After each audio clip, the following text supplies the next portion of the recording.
these truths to be self-evident. That all men are created equal. As a member of Congress, I get to have a lot of really interesting people in the office. Experts on what they're talking about. This is the podcast for insights into the issues. China, bioterrorism, Medicare for all. In-depth discussions. Breaking it down into simple terms. We hold these truths. We hold these truths. With Dan Crenshaw. The Eagle has landed. Welcome back to your favorite podcast. We've got a quite the controversial vote today. It is the Bipartisan Safer Communities Act. Controversial, yes. Also largely popular, but some major concerns. This has been a hot topic of debate. And so what I want to do for you all is actually break down the nature of the bill, the pros and cons, tell you why I vote against it, and tell you why those who vote for it vote for it. I'm not going to exaggerate the claims, which has unfortunately been done to an exceptional degree on the media. I want to treat my listeners, as you're used to, like adults who can think and be objective and think without emotion. And I will not treat you like unthinking miscreants that just want to watch their politics become the Jerry Springer show, because I know you're better than that. So we're going to go piece by piece on this thing. First, let's explain what's generally in it, and how it's different from the House bill that got passed in a very partisan manner just last week. So I'm not going to go over all of the healthcare provisions. There's a lot of provisions in this that are utterly uncontroversial and truly have nothing to do with any kind of gun control. So we won't even bother going into that. But there are 6 main provisions that people have concerns with. So let me briefly say what they are, then we're going to go into more detail as we move on. So the first one is new system of background checks for those who are 18 to 21 years old. Basically what this does is consider the juvenile, criminal, and mental health records of those who are 18 to 21. Number 2, revises the definition of what it means to be engaged in the business of firearms manufacturing, making it to defining it as earning a profit rather than a livelihood and profit. So that'll have some ramifications, but we'll talk about what those are. Number 3, adds eligibility for federal grants for state red flag laws. This is by far the most controversial. We're going to go into, I'll start with that one here in a minute. Number 4, another adds a straw purchase prohibition. I'll explain what that means. Number 5, closes the so-called boyfriend loophole, which adds dating relationship to the Lautenberg Amendment prohibition against firearms possession for domestic violence. So basically, if you beat your spouse, you're already prohibited from owning a firearm. This says if you beat your girlfriend, same outcome. And last, establishes a federal clearinghouse for school safety best practices and recommendations. I'm not going to go into a lot of detail on that because I don't think that's very controversial either. It's worth noting that the Senate bill that a lot of these senators are being lambasted for, very, very different from the House bill. So in the House bill that was passed with maybe a couple Republicans voted for it. I think 2, 5, geez. Well, anyway, it was mostly partisan. But that had a legitimate federal red flag law in it. It's worth noting that the Senate bill is not an actual red flag law. It tries to bribe states to impose them for the most part, while adding quite a few restrictions and adding pretty strict due process, which we'll talk about. But the House bill was a straight up federal red flag law bill. It's obviously not something we're for. The House bill also prohibited any semi-automatic rifles being sold to anyone under 21. Okay. It also had these storage requirements, which would drive someone like me absolutely mad. I mean, first of all, how are you going to enforce that? I do not keep my. You know what? I'm not going to tell you how I keep. It's none of your damn business. That's the whole point. That's the whole point. It's nobody's business. And also, since I use guns primarily as a method of self-defense, I'm not going to undo a big safe when someone's trying to break into my house. These need to be easily accessible. And again, the right to privacy issues are just insane. The storage requirements was a real crazy one. The magazine limitations was also in the House bill. Again, one of my arguments here too is, it doesn't really change the nature of how dangerous a gun is. But if my wife's home alone, I am not limiting her bullet capacity to 5 rounds. I just think that's absolutely crazy. Criminals are still going to get these things. These are widely available. You know, you can't snap your fingers and make all 30-round magazines disappear. It ain't ever going to happen. So you better let us defend ourselves the way we see fit. So the House bill was just crazy. Okay, let's go into the hard topics here. First, I want to explain to you guys why I voted against this. The primary reason I voted against the bill is because of the red flag law position. Fundamentally, and a lot of you may not know this, but well over a year ago, I introduced a bill. It's called HR 5417, which actually prohibits federal funding for red flag laws. And look, because I've been unfairly accused for years now of supporting red flag laws, it's one of people's favorite stupid memes on the internet. I'm quite sick of it. Just because I dared to have what I think is a pretty nuanced conversation about it some years ago after Trump came out and supported federal red flag laws, said that we should, that you take the guns and then do due process, that's what happened. And after that, I tried to explain to people what the issues were, what the pros and cons were, and I got lambasted for it. So I've since introduced legislation that would restrict any federal funding for red flag laws. I can't vote for something that literally does the opposite. That's a problem. Now, let's talk about what someone who does vote for it would say, because I think we should present these arguments fairly. Now, actually, I'm going to start with the cons. Okay, so my argument fundamentally against red flag laws is a little different than most people's. Most people say something about due process. Here's the thing: you can fix due process, and this bill actually puts very strict due process in it. It says if you're going to get federal funding for this, there's a very strict set of due process here. It is not like the usual liberal red flag laws that get thrown out there. So my problem really with the concept of red flag laws is fundamentally that you're trying to punish somebody before they've broken a law. And that's a really hard thing to standardize. And so the reason that these ideas take off and they gain traction oftentimes is because, well, it's very tempting. I mean, nobody wants crazy people to have guns. That's obvious, right? Nobody wants people who threaten others, who have all these signs that they're going to do something bad. Nobody wants them to have guns. And I hear people from the 2A community, every time they see a big shooting, they're like, why didn't cops stop this? There was all these signs that the person was going to do this. And I'm like, what kind of signs? You mean like red flags? And so the question is like, what do you do there? How do you process that? And it sounds good in theory to say, well, if we just had a red flag law to stop them, it sounds good in theory. In practice, it's very difficult because, again, how do you standardize that? And how do you standardize that? How do you create that threshold objectively without bias across a very diverse and very dynamic population? It's really difficult. And it's really difficult to implement in practice. It's not clear that because it's so difficult to implement, it's not even clear that they're really implemented thoroughly and well.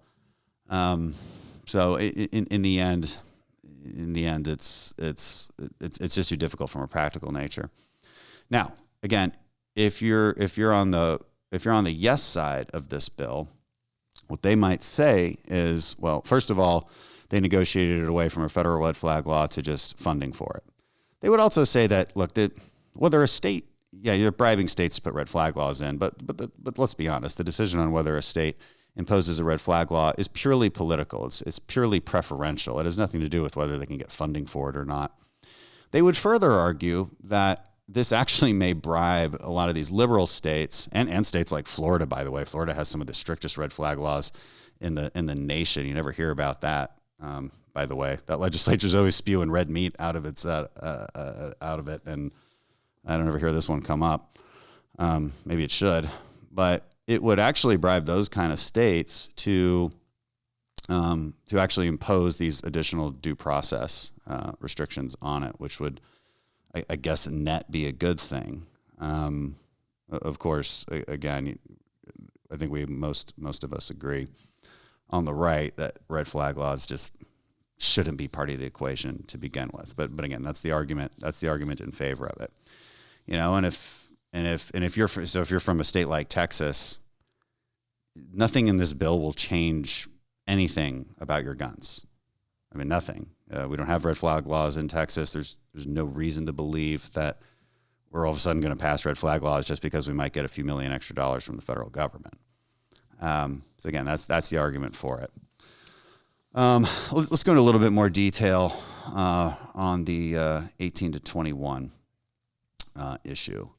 So here's what this really does. It includes or inserts, quote, including as a juvenile, to prohibition against transferring a firearms and or ammunition to someone ineligible to possess a firearm in, quote, adjudicated as a mental defective or has been committed to any mental institution, amended to explicitly add at 16 years of age or older, creates a separate under 21 check with 3 days to identify need for further investigation, and amends NICS requirements for 21-year-olds by requiring NICS to contact juvenile justice information systems, state custodian of mental health adjudication records, local law enforcement for possibly disqualifying juvenile records. So it's not all juvenile records, right? It's just like when you don't get disbarred from purchasing a firearm for breaking just any law, right? It's certain kinds of laws, and the same thing applies here. Look, what's the basic logic behind this is, there's a question as to whether when you turn 18 that your record just gets wiped clean. Like all of a sudden you're an adult now, and so all of the gang violence that you engaged in as a juvenile just now doesn't matter. I think there's a good argument to be made that it may matter. So, agree or disagree with that. On the next section, revises definition of what it means to be engaged in a business. What this one's trying to get at is there's a lot of people kind of on the side, maybe make some extra money. They'll buy a bunch of parts and they'll put together guns and they can sell them on the internet. This basically prevents that by redefining it. It says, look, if you're a dealer, you need to be a dealer. You need to have an FFL license, just like all of the other licensed dealers out there. And again, you could agree or disagree with that. In one respect, you could argue this is really just protecting law-abiding gun dealers that do have to go through all these government regulations to do what they do and sell what they sell and make the profits. And why should they have to compete with people that don't have to do any of that? Perhaps that's not fair. Just from a basic economic standpoint, that would be the argument for it. I think the people who argue against this are usually arguing against it because it's like, look, we don't want one more thing, right? It's just a slippery slope. You're just going to keep coming at us. But again, feel free to agree or disagree with it. This isn't really one of the more controversial aspects of this. In fact, none of these are really I've heard to be very controversial, except for the red flag laws, which is my main opposition to it. All right, this other section about straw purchases. So this one tries to get at straw purchases a little bit more severely. It says adds new prohibition for straw purchasing. So straw purchase is somebody who's legally able to buy a gun goes and buys a gun with the intent of selling it to a gang member. Okay. So this adds new prohibition for straw purchasing of firearms to explicitly cover purchases for those who intend to use, carry, possess, or sell, or otherwise dispose of the firearm in furtherance of a felony, a federal crime of terrorism, or a drug trafficking crime. So again, like you're trying to get at the people who purposely buy a gun legally, but for the intent of selling it to someone who can't buy it legally because they're a felon or they want to use it for a crime. So continuing, or drug trafficking crime, or someone otherwise ineligible for transfer. Again, like I just said, imposes forfeiture of property or proceeds derived from straw purchases and property used to commit or facilitate straw purchases, and establishes fines up to twice the gross profits of the proceeds. So that's pretty straightforward. Again, agree with it or disagree with it. That was already against the law, just by the way. I think that's it adds additional prohibitions for it, makes the punishments a little bit more extreme. The boyfriend loophole, this one does get some controversy behind it. So again, what this means fundamentally is you're previously in current law, you beat your spouse, you can't own a gun. Right? That's that simple. Some people say, well, what if it's your girlfriend? How does that make it any better? There's a pretty good argument there. The counter argument, the way this might have some controversy is, like how do you start to it's very definable what a marriage is, right? There's a marriage license. It happened on a certain date. It's a little less definable what what a girlfriend is, and why is that not just considered assault? And so parsing through that in the courts, I think is important. But again, agree or disagree with that one. It's not the most controversial out of all of this. It really isn't, and it's let's all admit it's a little hard. It's definitely hard to defend wife beaters. It's also hard to defend girlfriend beaters. So, that's the argument for it. I got sent this yesterday. I'll give a little bit more background on like what kind of due process protections are required in this for the red flag law part. Again, so going back to the red flag law, this is what comes up. People have real concerns about due process, as they should, because a lot of these red flag laws that states pass, I mean, it can be, it's, you get your guns taken away, and then you've got to figure out what to do after that. And that's really not right. So what this does, this says if you're going to receive funding through this program, procedurally, the government must hold a pre and even post deprivation hearing in order not to infringe on a person's rights guaranteed under the 5th and 14th Amendments. First, the government must provide notice to the accused. Then an in-person hearing with an unbiased adjudicator must occur when the accused has the right to know the evidence against him or her and has the right to present evidence. Furthermore, the accused even has the right to confront an adverse witness. Additionally, the government will provide $750 million in funding for crisis intervention centers, which include mental health courts, drug courts, and veterans courts. These funds are flexible and that they could be used for the implementation of red flag laws. Okay, so that it does put those restrictions on there. This is actually why I don't use the due process argument, because look, you can fix it. It's fixed. My problem is, okay, so you make good arguments in the court, but what are you even arguing about?